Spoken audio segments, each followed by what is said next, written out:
Kamera aku lagi. Hold on, wait. Pakai headsetnya nih. Iya dipakai. Kayak asik tuh. Mundur. Yes. Maksudnya kayak ngelandai gitu. Oh. Sandaran. Segini. Maju meneh boleh nggak? Boleh sih. Coba lihat. Coba. Kayak pas. Cobiat. Apa-apa. Oke. Aku aman ya di posisiku ya. Kayak aku dia ya. Asik. Pak, itu kameranya pergi Pak. Oh sini ya. Oke. Mana? Itu kan? Iya. Abaikan aku mobile ya. Ima sakit tahu diabaikan. Oh, laki-laki biasa. Laki-laki diabaikan itu biasa.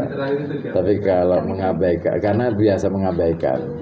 Tapi kalau mengabaikan nanti ada yang tantrum. Oh gitu. Iya.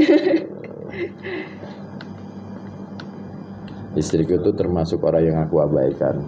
Mungkin istrinya jenengan lebih abai kali, Pak. Ya karena sudah terbiasa. Iya benar. Ya itu yang namanya jodoh, Pak. Siap. Udah. Ya. Kayak Alexa. Belum tak pakai. Oh iya. Tapi aku kayak kamera. Insya Allah. Nah ini aku ngeblank, maaf ya. Santai aja, karena aku tak bantu nanti. Ya. Karena aku tuh kadang cok ngeblank. Santai. Emang generasi kosong. Risiko seorang host itu gitu kalau ngeblank. Kenapa? Ini. Oke, all action. Assalamualaikum warahmatullahi wabarakatuh. Selamat datang di podcast Ruangku, Rumah Bincang Koperasiku. Bersama saya, Nihaya. Ruang digital yang akan membahas tentang berbagai hal mengenai perkoperasian, keanggotaan, ekonomi syariah, muamalah, serta hal-hal menarik sekitar Pekalongan. Dan pada kesempatan kali ini kita sudah ditemani oleh narasumber kita, Bapak Ribut Ahwandi. Ini saya spill sedikit dulu ya. Dan tema pada kali ini kita akan membahas mengenai penggiat kebudayaan di Pekalongan khususnya. Dan sebelum kita lanjutkan, jangan lupa subscribe, like, dan juga komen channel YouTube KSPPS BMT Nusa Kartika supaya teman-teman bisa tetap dapat informasi-informasi menarik dari channel YouTube BMT Nusa Kartika. Dan selamat pagi Pak Ribut. Pagi banyak ya. Gimana kabar? Alhamdulillah. Pak Ribut gimana nih kabarnya? Masih segar bugar, sekalipun cuaca kayaknya ini agak lumayan ekstrim ya di Pekalongan ya. Paginya dingin, malamnya dingin, siangnya panas jetet kalau istilah kita. Betul sekali. Terima kasih, suatu kehormatan banget bagi kami dari produk digital BMT Nusa Kartika kedatangan narasumber yang hebat banget nih ya. Yang, Waduh, saya yang harus terima kasih nih karena jarang-jarang loh semacam lembaga keuangan semacam ini mau ngobrol tentang hal-hal yang agak nyeleneh gitu. Iya, karena kita pengen out of the box ya teman-teman. Oh gitu ya? Iya, biar lain daripada yang lain. Nah, pada kesempatan kali ini kita akan membahas mengenai budaya. Kenapa kita datangkan seorang budayawan Pekalongan. Iya Pak ya, budayawan di Pekalongan yang tentunya pasti udah banyak yang kenal sama Pak Ribut ya. Oh iya. Jarang-jarang nih yang ada Pak Ribut. Dunia udah kenal. Saking Ributnya udah kenal, apalagi sekarang juga aktif di mana aja nih Pak Ribut? Aku aktifnya sekarang di radio. Yang lain-lain sih nggak terlalu sekarang ya. Kalau dulu kan sempat mengajar di kampus gitu kan. Betul. Ada 4 kampus gitu. Terus akhirnya memilih untuk udah deh capek ngajar gitu. Ya udah deh siaran aja di radio sambil aku bisa turut ngembangin radio, turut bisa belajar lebih dalam lagi tentang masalah kebudayaan dan lain sebagainya, dan akhirnya bisa keliling juga. Yang paling penting adalah itu jalan-jalan. Iya, karena prinsipku gini, yang namanya hidup itu ya kita itu diberi kesempatan oleh Tuhan keliling gitu kan, kita pergi dari rumah yang asal kita gitu kan, kita dipiknikkan nih sama Tuhan. Nah lalu nanti akan harus ada pulang kan. Nah, sebelum pulang itu kita bawa oleh-oleh. Apa sih oleh-oleh yang terbaik? Pengalaman terbaik Betul. selama hidup. Kita hanya dapat pengalaman kalau di luar ya teman-teman. Iya gitu. Oke, nah di kesempatan pada kali ini kita akan membahas tema tentang penggiat ya. Nah karena kan kita tahu ya Pak Riputi adalah seorang budayawan atau penggiat budaya di kota dan Kabupaten Pekalongan ya Pak ya. Insya Allah Atau seperti itu. udah lebih luas lagi nih jangkauannya sampai Jawa Tengah atau semoga Akhirnya itu ya pakainya pemahamannya. pakainya lurik, nanti yang perempuan pakai jarik kayak gitu. Padahal katakanlah kalau tempatan budaya lokalnya Pekalongan itu kan pakai koko misalnya, Iya. masyarakatnya biasa pakai koko. Hmm, Di semua upacara itu kan nggak melulu ngomongin soal upacara bendera ya. Upacara itu bisa kemudian kalau istilah kita itu itu ngambeng itu, kenduri itu kan salah satu bagian upacara yang ada di masyarakat kita. Masyarakat itu kan nggak pakai lurik kalau ngambeng. Iya enggak. Pakainya koko sama sarung. Kenapa itu nggak di brand aja sekalian bahwa ini loh baju tradisinya masyarakat Pekalongan. Selesai. Iya kan? Enggak sama sekali. Iya kan? Kayaknya enggak kepikiran. Nggak ke situ kepikiran juga. kan? Karena itu tadi kita berpikir bahwa seolah-olah yang namanya budaya itu selalu kembali ke masa lampau. Harus kita pahami itu. Jadi kalau pikir apa ya tadi ya bentuknya ada 3 itu tadi, bentuk utamanya ada 3 itu tadi, pemikiran terus kemudian tradisi dan artefak, maka kita bisa menemukan bahwa pemikiran berarti nantinya kita akan jadi tahu bahwa ternyata kebudayaan itu selalu berkembang menyesuaikan dengan perubahan zaman. Betul. Kan gitu ya. Jadi kita nggak bisa ngomong bahwa yang namanya gadget, yang namanya laptop dan semua perangkat itu bukan budaya kita. Hari ini sudah. Nah persoalannya adalah di situ. Nah gadget dan semua perangkat teknologi itu adalah artefak. Itu di masyarakat kita masih melakukan itu.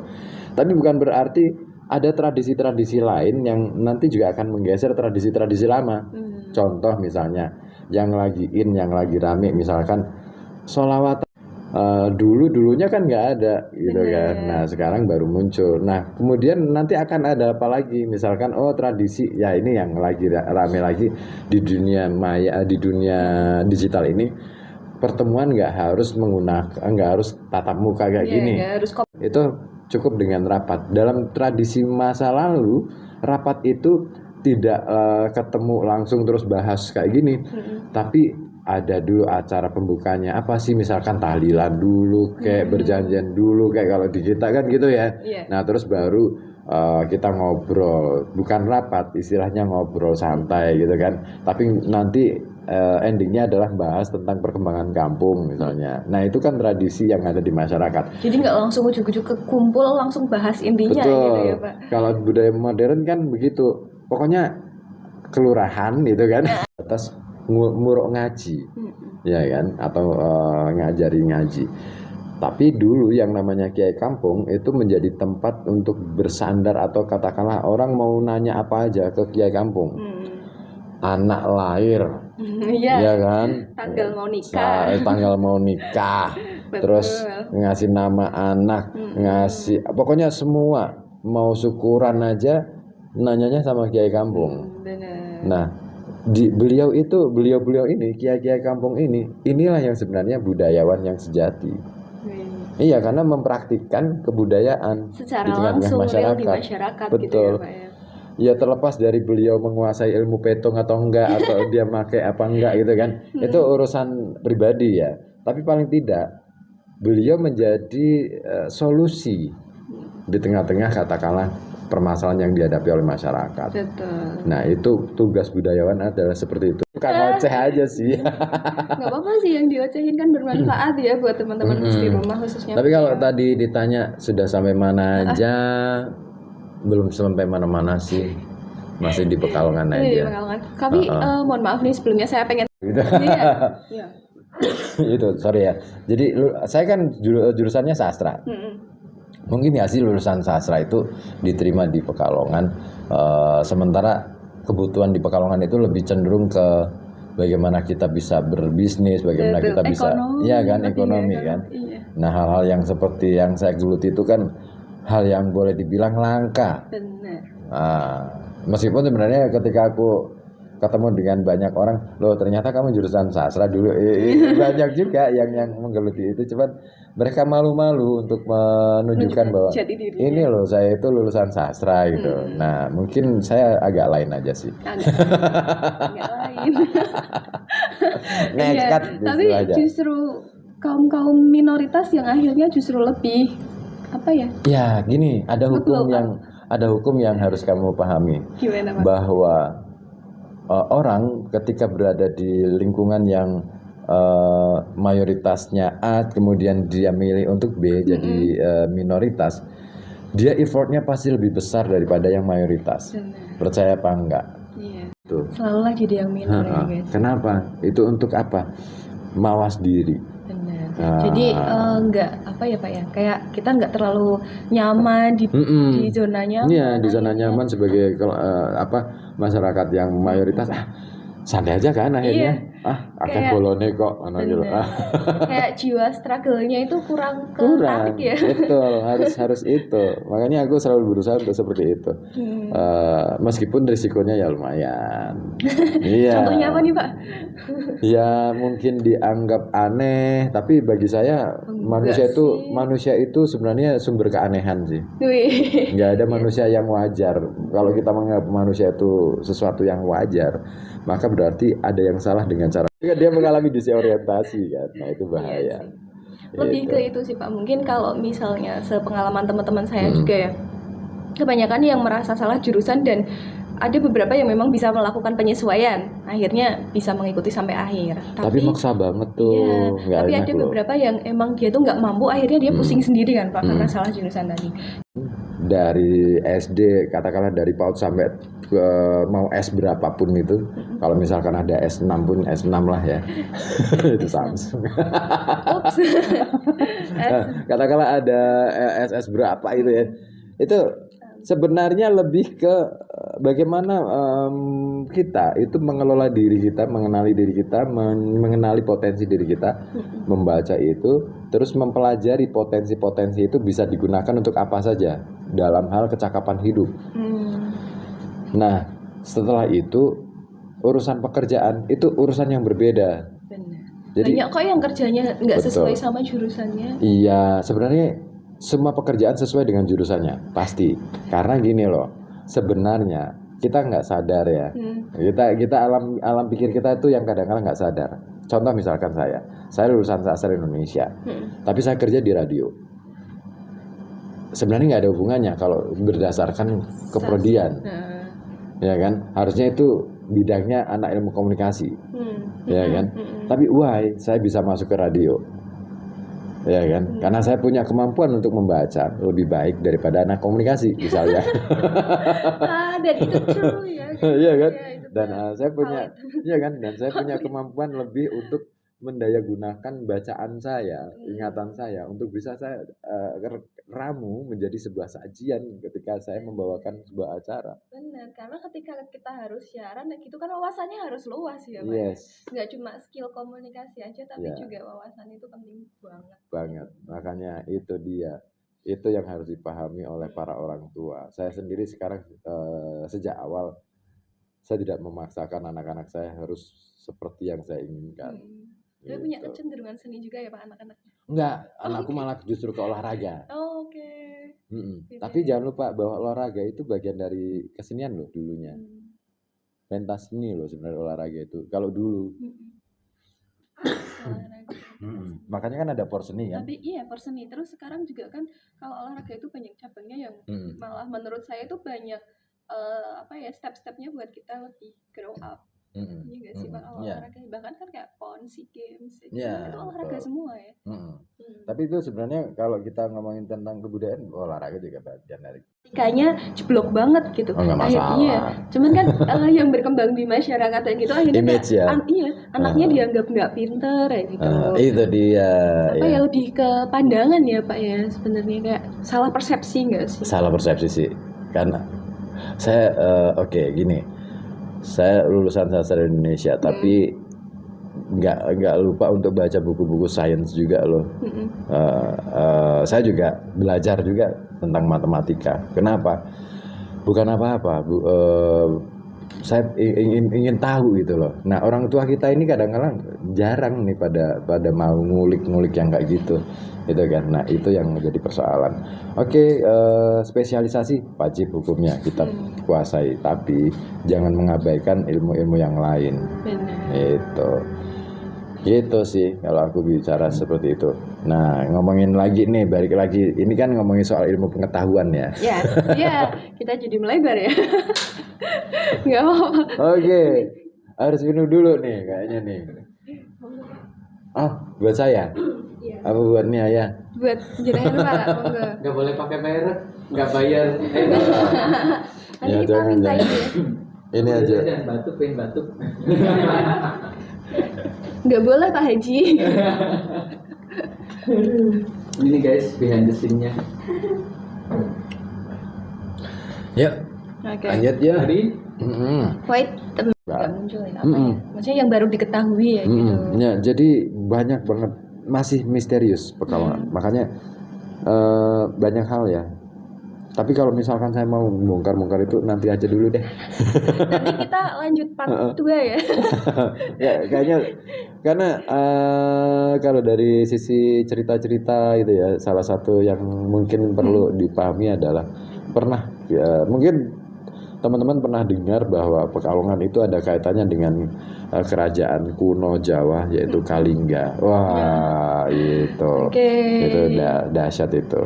Dan Bisa ada tuh. artefak-artefak yang udah ditemuin yang merujuk ke situ Pak. Sudah ada, cuman lebih banyak di daerah Batang. Nah, yang di daerah Pekalongan asli, yang di daerah Pekalongan ya. Tapi ngomongin soal kebudayaan itu tidak sebatas di wilayah teritorial ya. Budaya itu sangat cair perbatasannya. Dia punya gradasi. Karena kan teritorial itu sekarang ya, maksudnya dibentuknya. Iya. Dulu itu yang namanya kerajaan Kalingga itu kan dari Jepara sampai ke sini, sampai ke Pemalang, sampai ke mana, daerah Pantura itu wilayah Kalingga. Cuman pusatnya itu kan masih dicari sampai hari ini, belum ketemu. Karena penemuan yang di Jepara itu ternyata lebih sedikit dari yang ditemukan di Batang dan Pekalongan. Nah, menarik kan? Jangan-jangan pusatnya ada di sini. Iya. Nah, kalau dari fisik kemudian dimasukkan ke dalam alam gelombang gitu kan, terus baru kemudian dipindahkan ke Itu kayaknya titik kalau koordinat diteliti tertentu. pakai sains juga bisa ya Pak? Bisa, itu namanya lubang cacing kalau dalam fisika kuantum. Karena kalau dipikirkan gini ya, ketika kita nonton film-film yang perang-perang kayak gitu di entah itu Cina atau enggak yang luar negeri gitu kan pakainya baju-baju besi ya gitu atau apa. Kemudian kalau kita nonton film sejarah perangnya Indonesia kan masih sangat tradisional banget kayak gitu. Tapi juga kayak kok bisa bangsa Indonesia yang kalau di cerita-cerita itu berperang dengan bambu runcing dan alat seadanya bisa mengalahkan kayak gitu kan, itu juga pasti di belakangnya ada something like that. Oh gitu. Iya nggak sih, Pak? Tapi jangan lupa bahwa Ada kita itu yang menciptakan meriam loh ya. Portugis itu banyak memesan meriam ke ke Majapahit yang ikut mendengarkan podcast ini dan nanti bisa lebih lebih ditata lagi supaya untuk para penggiat budaya ini diberikan ruang ekspresi ya gitu supaya bisa dilestarikan kayak gitu ya Pak ya, nggak random kayak gitu, dikembangkan juga. Benar, dan juga dilakukan kayak ada anggaran misalnya yang memang dikhususkan untuk penelitian sejarah kayak gitu. Banget tuh, penting banget. Nah, kampus-kampus tuh penting banget. Gus Dur harusnya buka tuh jurusan sejarah peradaban Islam gitu barangkali. Mantap, nanti kita penelitiannya nanti ke Paninggaran gitu ya. Iya, bagus tuh ke Petung Priyono, Rakyat Petung gitu kan. Siapa tahu nanti menemukan banyak. Banyak hal gitu. Oke, nah selain tadi artefak-artefak kan di Pekalongan itu kemungkinan lebih banyak juga situs-situs sejarah yang berbentuk makam ya Pak. Ya itu lebih banyak tuh kalau itu. Kalau itu ada kan sebagai para penggiat sejarah kayak gitu. Adakah komunitas tertentu atau apa yang memang setiap kegiatannya itu studi tentang itu? Mencari misalkan makam-makam baru yang kalau di Pekalongan kayaknya komunitas belum ya. Masih sangat sedikit ya yang itu.